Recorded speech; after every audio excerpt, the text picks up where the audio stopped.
Welcome students on my YouTube channel SR classes. Students, हम NEET के लिए कुछ इंपॉर्टेंट क्वेश्चन कर रहे थे। तो लास्ट लेक्चर में हमने ब्रायोफाइट्स एंड टेरिडोफाइट्स के क्वेश्चन किए थे। अब कुछ 5-4 क्वेश्चन और टेरिडोफाइट्स के करते हैं। इसके साथ साथ जो अपने इंपॉर्टेंट टॉपिक की क्लास है वो भी चल रही है।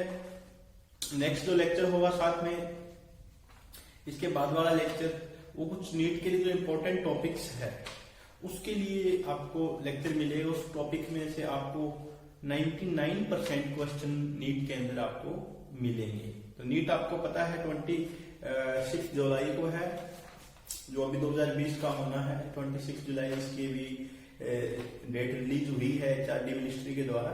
अभी के फिलहाल की कंडीशन में ये डेट है, बाकी देखो क्या होता है, बट अभी के लिए आपने 26 जुलाई के हिसाब से तैयारी करनी है।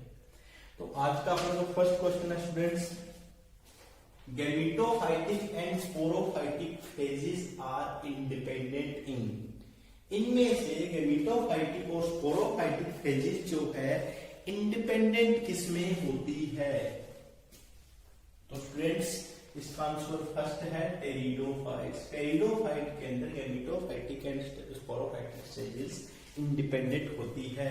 स्टूडेंट जो नेक्स्ट लेक्चर है उसके साथ एक लेक्चर में इनके अल्टरनेशन ऑफ जनरेशन पे भी आपको लेक्चर दूंगा, जिसमें आपको पूरी डिटेल अलग अलग स्पोरोफाइट्स गैमेटोफाइट्स की हम डिस्कस करेंगे।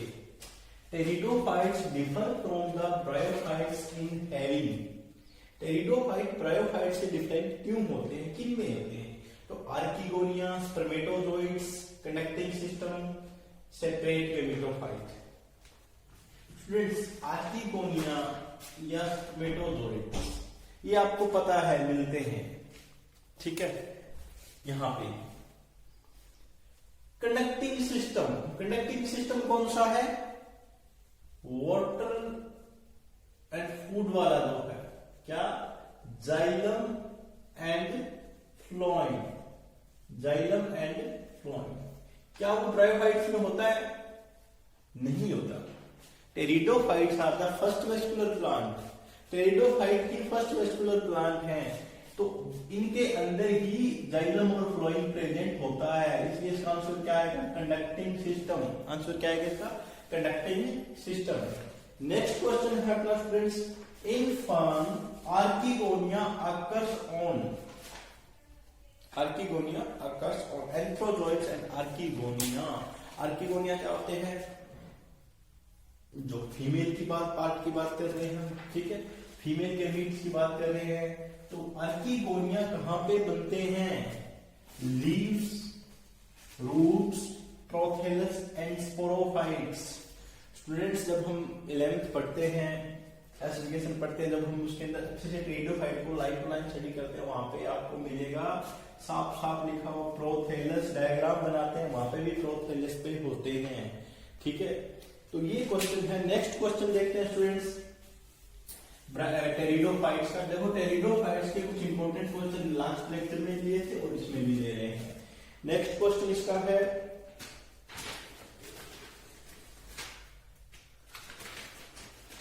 ये बहुत इंपॉर्टेंट है। In fern the term frond is used for. Frond किसके लिए यूज्ड होती है? Stem, B root, C leaf and D sex organs. Students हम जब टेरिडोफाइट्स के फंक्स का डायग्राम देखते हैं, जो लीफ वाला पार्ट होता है उसको हम क्या बोलते हैं?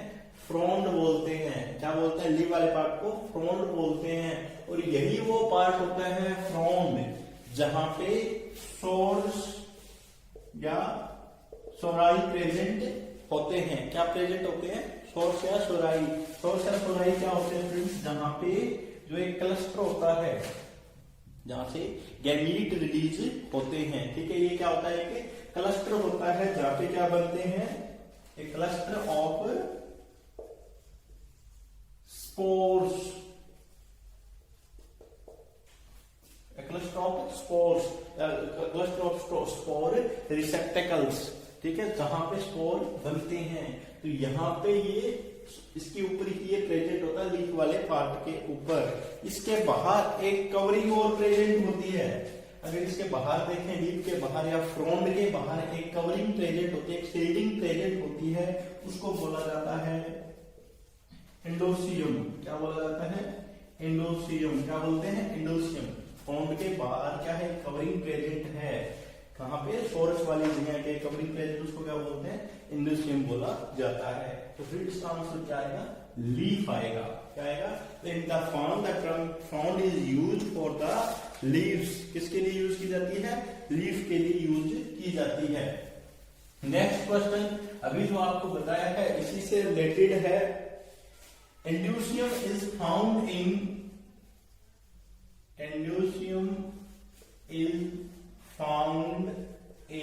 किसमें मिलता है एंडोसियम?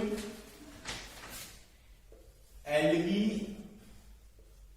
B ferns, C moss, D cycas.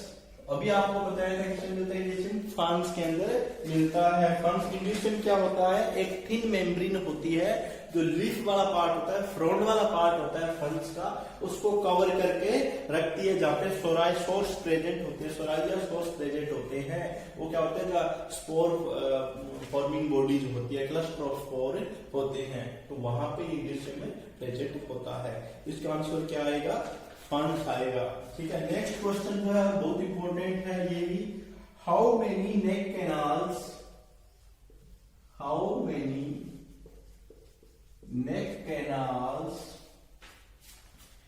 are present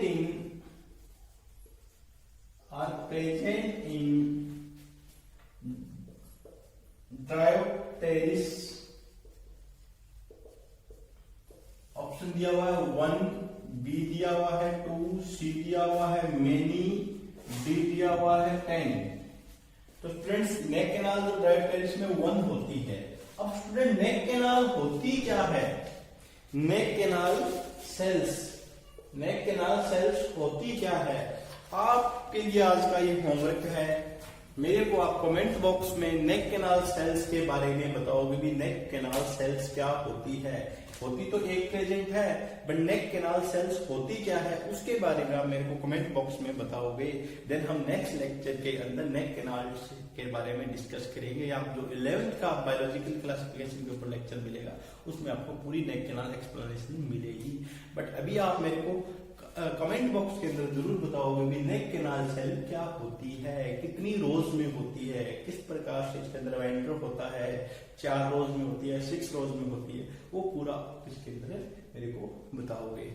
तो स्टूडेंट्स ये अपने कुछ टेरिडोफाइट्स के इंपॉर्टेंट क्वेश्चन थे। आपने टेरिडोफाइट्स के एग्जांपल्स याद करने हैं, टेरिडोफाइट का कंडक्टिंग सिस्टम अच्छे से देखना। एक और इम्पोर्टेंट बात होती है, टेरिडोफाइट का जो कंडक्टिंग जाइलम एंड फ्लोएम होता है वहां पे पूरा वेल डेवलप्ड जाइलम फ्लोएम नहीं होता। तो आपने मेरे को वो भी बताना है कि उनके अंदर क्या एब्सेंट होता है। जैसे कंपेनियन सेल एब्सेंट होती है, मैं बता देता हूँ भी इनके अंदर जो कंपेनियन सेल एब्सेंट होगी। उसके अलावा क्या क्या जाइलम और फ्लोएम के जो मेन प्रॉपर्टी होती है, मेन पार्ट होता है जो एब्सेंट होता है उनके अंदर, क्योंकि वेल डेवलप्ड नहीं होता जरूर है बट वेल डेवलप्ड नहीं होता कंडक्टिंग सिस्टम या वेस्कुलर सिस्टम। तो वो भी आपने मेरे को कमेंट बॉक्स में बताना है इसके अंदर कौन सा नहीं होना। और ये बहुत इंपॉर्टेंट है क्योंकि नीट में आपके से इसके बारे में बहुत सारे क्वेश्चन पूछे जाएंगे।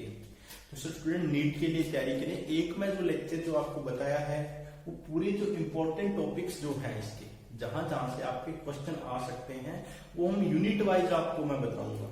यूनिट वाइज का मीनिंग है भी हम 11th की पहले 2 यूनिट ले लेंगे, उसके बाद 2 फिर हम 12th की यूनिट लेंगे। जो इंपॉर्टेंट टॉपिक है आप एनसीईआरटी के अंदर उनको मार्किंग कर लेना, क्योंकि एनसीईआरटी का आपको बताया है लगभग नीट का पेपर एनसीईआरटी से आता है, थोड़ा बहुत बाहर से आएगा। वो बाहर से नहीं होता, वो भी एनसीईआरटी से रिलेटेड ही होता है, बट आपको उसके लिए थोड़ी कॉम्प्लिकेशन जो कॉम्प्लिकेटेड होता है वो आपको करना पड़ेगा काम, थोड़ी मेहनत ज्यादा करनी पड़ेगी।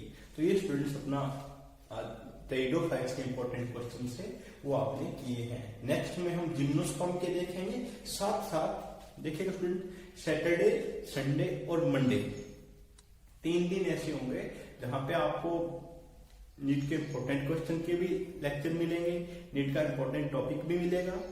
ठीक है, नीट का इंपॉर्टेंट टॉपिक के ऊपर भी एक टॉपिक हम डेली डिस्कस किया करेंगे, आज का भी आपको मिल जाएगा। और जो सैटरडे, संडे एंड मंडे 3 दिन आपको इंपॉर्टेंट टॉपिक के जो लेक्चर है वो आपको मिला करेंगे। और जो नीट के क्वेश्चंस के हैं वो कंटिन्यू रहेंगे, आपसे डेली आपको एक लेक्चर इसका मिला करेगा। Okay students, thank you.